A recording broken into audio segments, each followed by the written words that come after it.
जय भोले की हर हर महादेव बम बम भोले। आज मैं आपको सुख सागर श्रीमद् भागवत महात्म्य का छठा अध्याय सप्ताह परायण की विधि सुना रही हूँ, सुनिए। श्री संत कुमार जी कहने लगे, हे नारद, अब आपको हम सप्ताह परायण की उत्तम विधि बताते हैं। किसी उत्तम ज्योतिषी पंडित को बुलवावे और उनसे यत्न पूर्वक इसके आरंभ करने का मुहूर्त पूछे। कथा आरंभ इन 6 महीनों में करनी चाहिए। आषाढ़, श्रावण, भादो, कुवार, कार्तिक और अगहन, ये 6 मास श्रोताओं को मोक्षदायक माने गए हैं। प्रतिपदा, अष्टमी और त्रिकता तिथि छोड़कर सभी तिथि उत्तम होती है। अपने इष्ट मित्रों में सूचना पहुंचा देनी चाहिए कि हमारे यहाँ इस मिति से श्रीमद् भागवत सप्ताह परायण आरंभ होगी। आप सकुटुंब कथा सुनने के लिए पधारे। श्रीमद् भागवत कथा अमृत के रस लंपट साधु महात्माओं को तो अवश्य सूचना करके बुलवा लेना चाहिए। कथा स्थान खुला हुआ होना चाहिए, चाहे मंदिर हो या वाटिका हो या घर हो, सभी स्थान उत्तम है। केलाओं के खम्भों से सुशोभित मंडप बनाकर तोरण, ध्वजा, पताका, बंदरवाल आदि लगा देना चाहिए। वक्ता को कथा आरंभ करने से पहले दिन सौर कर्म करवा लेना चाहिए और व्रत धारण करने वाले का भी ऐसा ही नियम है। नित्य सूर्य उदय से पहले ही स्नान आदि नित्य कर्म से निवृत्त हो जाना चाहिए। आदि से नित्य संध्या वंदन सूक्ष्म रूप से करके कथा में विघ्न दूर करने वाले श्री गणपति जी का विधि पूर्वक पूजन करना चाहिए। एक दिव्य छोटा मंडप श्री कृष्ण चंद्र जी भगवान का बनाकर उसका पूजन करें और कहें, ओम क्लीं कृष्णाय गोविंदाय गोपीजन बल्लभाय नमः। अनंतर श्री कृष्ण भगवान को नमस्कार कर प्रार्थना करें, देव देवेश दीन बंधु, आप मुझ पर कृपा करके इस मोह रूपी संसार जाल से शीघ्र मुक्त कीजिए और हे प्रभु, कथा की पूर्ण आहुति पर्यंत कोई ऐसा विघ्न न आने पाए जिससे मैं कथा सुनने से असमर्थ हो जाऊं। हे कृपा सागर, आपका स्वरूप मुनि सुखदेव जी के सदृश है। आप शास्त्रों के विशारद हो। आप आध्यात्मिक ज्ञान द्वारा कथा के प्रकाश से मेरे ज्ञान रूपी अंधकार को दूर करो। फिर आनंद पूर्वक अपनी यथाशक्ति 7 दिन तक नियम का प्रतिपालन करें। कथा में कोई विघ्न न आ जावे, इसके निवारण के लिए 5 ब्राह्मणों का वर्ण करें। वे वर्णीय ब्राह्मण द्वादशार मंत्र ओम नमः भगवते वासुदेवाय, इस मंत्र का जप करते रहें। ज्ञानी कथा का वक्ता सूर्य उदय पर श्रीमद् भागवत की कथा आरंभ कर देवें और धीरे धीरे समझाकर 3:30 पहर तक बाचे। मध्याह्न 2 घड़ी का विश्राम कर देवें। उस विश्राम के समय में श्री हरि कीर्तन आदि होना चाहिए। अतः वक्ता को तथा श्रोताओं को मध्याह्न काल में एक बार हल्का भोजन पायस का करना चाहिए।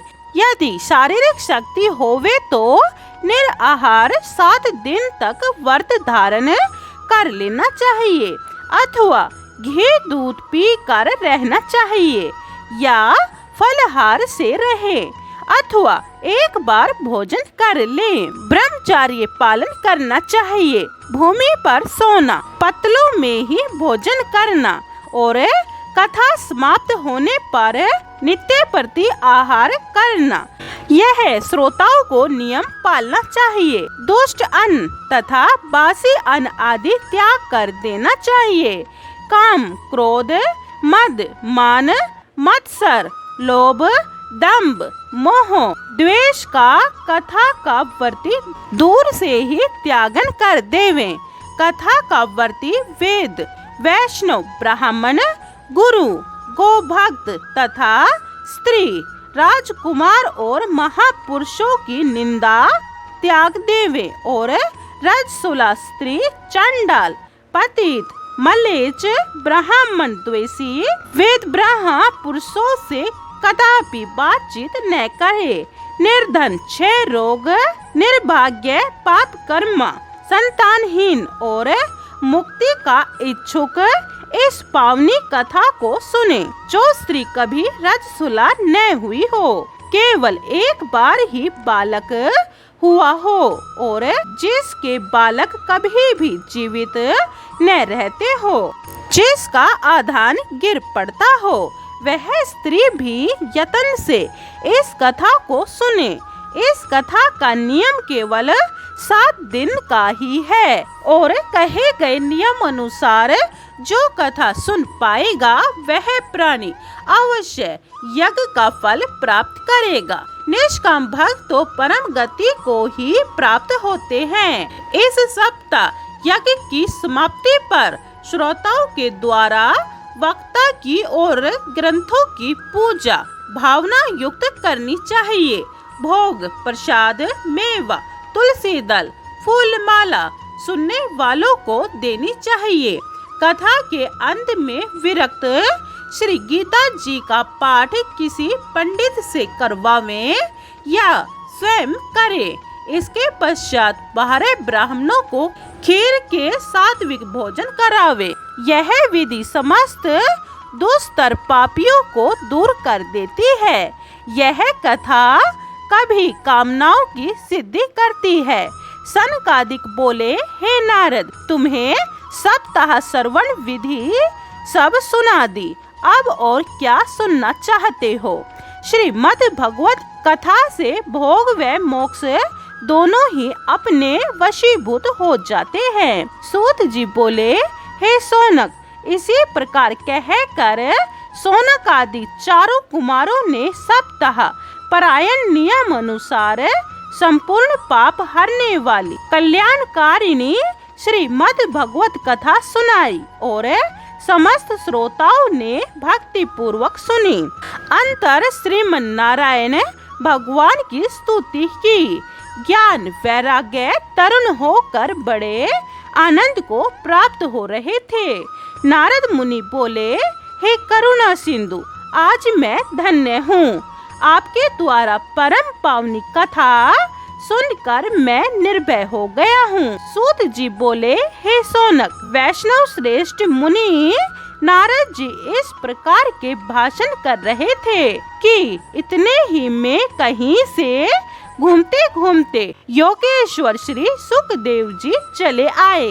जब वे सभा में आए तब उन्हें देखकर सभी छोटे बड़े बाल, वृद्ध, ऋषि, मुनि, महात्मा अपने अपने तेज के साथ श्री सुखदेव जी को प्रणाम करते हुए खड़े हो गए और नारद जी द्वारा उनका प्रेम सहित पूजन सत्कार किया गया। श्री सुखदेव जी कहने लगे, यह श्रीमद् भगवत पुराण संपूर्ण प्राणों में परमोत्तम माना गया है।